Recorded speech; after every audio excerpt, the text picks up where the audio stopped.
Tonight.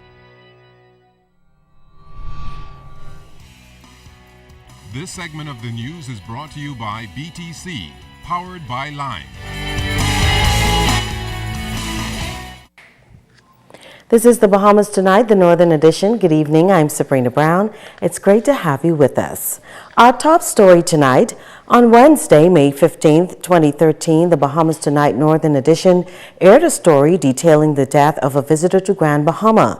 In the report, ZNS News stated that the victim, who participated in a snorkeling trip with UNEXO, had drowned. This was an error. The corporation is satisfied that the visitor from Texas' death was not due to drowning, as was incorrectly reported. ZNS News apologizes without reservations for this error. ZNS News also apologizes to the owners and staff at the UNEXO facility for the negative impressions and any embarrassment or inconvenience which may have been caused by that report. The nation's chief giving an update on the Treasure Bay Casino. The future of the gaming facility has been in limbo for several weeks after it was disclosed that the government was in search of new operators. Tonight, the Prime Minister says several groups have expressed interest, including a group of Bahamians. Shashina Roll has details. In a matter of weeks, a decision will be made on who will be the new operators of the Treasure Bay Casino. The nation's chief prime minister, the Right Honorable Perry Christie, says so far they have received a number of applications from international companies and Bahamians. Some of them are international companies, existing casinos in places in the United States of America, on cruise ships, in the Dominican Republic, and one or two of them have a Bahamian component to it in terms of the applications. Bahamians who either by themselves or in concert with others would wish to be considered for the application. Back in March of 2010, the casino made a major transition from Isle of Capri to Treasure Bay. But it was in January of this year, when more than 100 employees were given a 30-day notice period, that the lease with the Treasure Bay Casino was going to expire in February. Operators have since been given an extension, and the future of the casino remains an issue of concern. The nation's chief says they are now in the process of making a decision. The reason why we came down here was to see exactly where the state of preparedness for opening the hotel was, so that we can now bring new levels of synergy to the hotel and the casino by having the new casino operator be selected, approved, and then come in for this facility. He says while a decision will be made in a few weeks, the process is ongoing. We're examining, we're questioning, we're seeing who is offering what. We want truly to bring someone in who could make a difference here, and that is what we're trying to do. And I think, there are exciting possibilities. And so Grand Bahama, I think, is on the move. I think it isn't wrong for me to say that from the position I'm in, I'm very excited about the possibilities as they are looming larger and larger for a sort of resuscitation of the economy in Grand Bahama. Shashina Roll, ZNS Network News. Thank you, Sheena. A local organization, along with other agencies on Grand Bahama, fighting to increase the peace and save our young men, as it staged an annual march and rally. The event, held this past Whit Monday holiday, began at the Grand Bahama Yacht Club and ended on Taino Beach. Joan Davis-Roll was there. The Pathfinders of Seventh-day Adventist Church striking up the band as Reach Out Ministry led a public show of unity. The police, residents, church and state taking to the streets saying, yes, we support our young men, while sending a message against crime. Assistant Commissioner of Police on Grand Bahama, Emmerich Seymour, says it is time for the country to form a united front when it comes to tackling crime. One of the things that I'm always plagued with on a daily basis from certain spheres of the community, what is the police doing about crime? And crime itself, Joan, is not a police-only issue. Crime is every citizen of the Commonwealth of the Bahamas' responsibility. And so anytime a citizen, I call it the civic duty of the Bahamians to ensure that their community is kept free from crime. The police are the facilitators, yes. But of course, we are arresting people, putting them before the court. But a lot of our issues, I would dare say, it's deeper than that. There are a whole lot of social issues that are involved in the commission of crimes and criminal behavior and deviant behavior. And so if every member of the community can reach out, touch one, okay, prevent them from steer them in the right direction, and of course prevent them from going into a life of crime, I think we'll have a better Bahamas. I know we'll have a better Bahamas. Among those walking for the cause was the Minister for Grand Bahama, the Honorable Dr. Michael Dobble, and Deputy Director of Urban Renewal, Michelle Reckley. Our research has been done at Grand Bahama, and we realize that there's a lot of young men in our community who need mentoring. And all of us are now, the Christian Council, the youth organization, Urban Renewal, and all of the social groups, including social services, are part of this event. This is really to just demonstrate to the community that we need to come together as one to address the issues of social ills, mentoring our young men, and the whole issue of crime. Our motto is building stronger communities by transforming lives. How best do we do that than to be a part of this youth rally today to just impact the lives of young people. Anything positive, including the people of the Bahamas, Urban Renewal will be a part of it.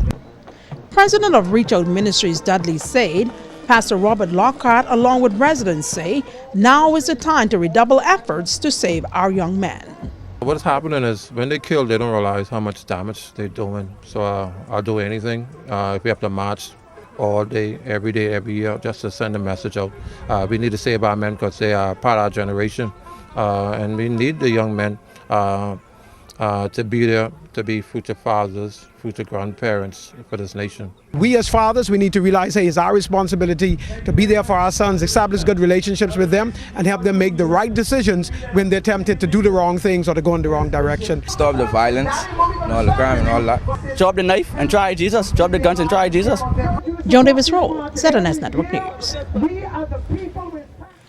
Police in Grand Bahama are still on the hunt for two men wanted on serious criminal charges.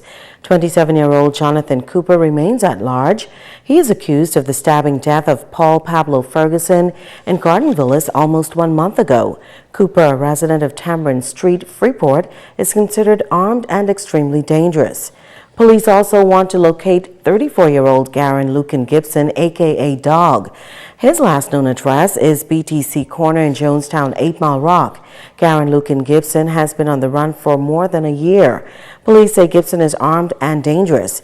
If you can help police locate Garen Lucan Gibson or Jonathan Cooper, you should contact them at 911, 919, or the nearest police station. As the Department of Social Services work to meet the needs of those who have fallen on hard times, this vital government agency is also focused on ensuring that teenage mothers are provided access to continuing education through a specially designed program. For more than 2 decades, the PACE program has been helping young teen mothers to put their lives back together. This is an issue the Ministry of Social Services continues to battle. Senior Welfare Officer Rochelle Minnis says teenage pregnancy is on the rise and the economic crisis could be a factor. With poverty and comes social problems, and with that comes sexual misconduct, because these are the same students who have to go to school, need lunch money, want phone, and and so in most cases the girls are teenagers and they do, not looking forward to having a baby or getting pregnant.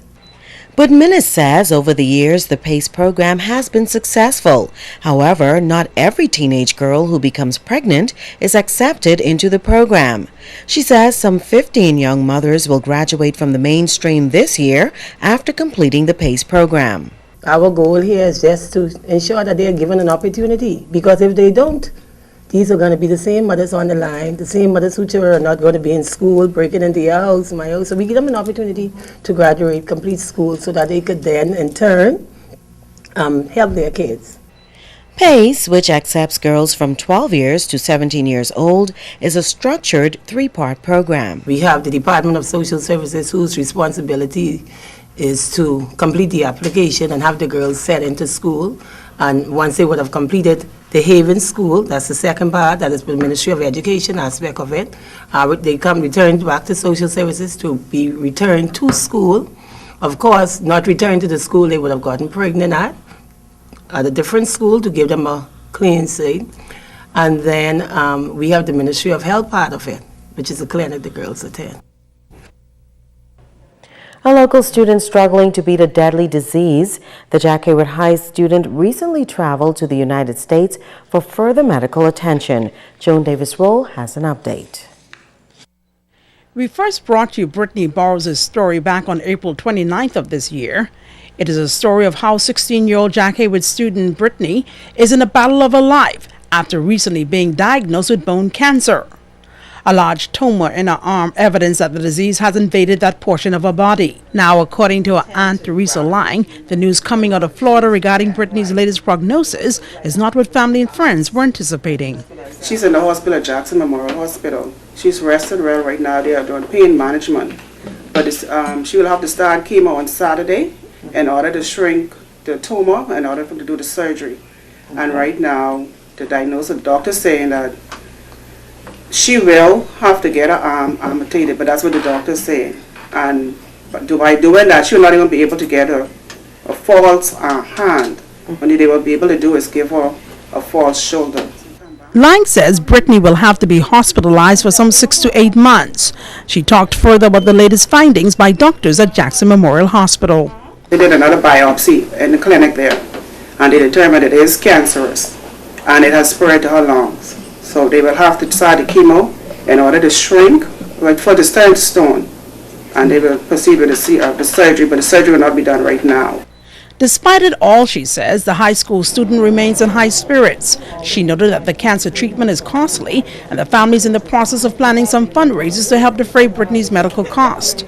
Meanwhile, they are sending out a great big thank you to the Grand Bahama community. It's a foundation that helps kids who are unable to pay for surgery. So what is required of us now is to raise funds to put back into this organization to help somebody else who needs help. Mm-hmm.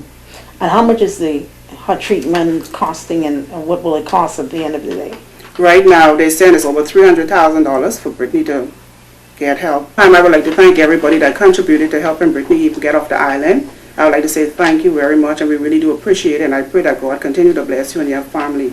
Joan Davis-Roll, ZNS Network News. Thank you, Joan. Local film producer Nathaniel Lewis is combining local and international talent in his upcoming movie. Filming is set to begin soon on the funny romantic story Frappa avec Amour, which Lewis says is based on real-life events. Danny O'Brien will be directing the film. Anything that involves promoting tourism is an exciting thing for me, and to have a sharp guy like Mr. Lewis here and this very, very, very clever film he's putting together, I think it's going to just bring out a beautiful light for this island, and it's exciting. It's very exciting. I don't want to say a lot because it's his show, but this is exciting stuff for me and for tourism, and he's right. This is a great set, Grand Bahama Island. American actresses Meredith O'Connor and Alexis Hicks will be appearing in the movie. We're all on board for this because it has a deep underlying message that I'm in full support of. Again, we can't talk about it too much because it's his show, but definitely come see it. Your heart will be moved. It'll touch your heart. It'll warm your heart. That's the right phrase I'm going for. And it really is something that you can show to your friends, your family, and kind of be changed from it, because I know when I read the script, I definitely was. I have special interest in this film because the lead actress, Camille, is fiery and fierce, and she loves her ex-husband in the worst way, and I look forward to being a part of this amazing production. Don't go away. Sports is up next with Ricardo Lightbourne.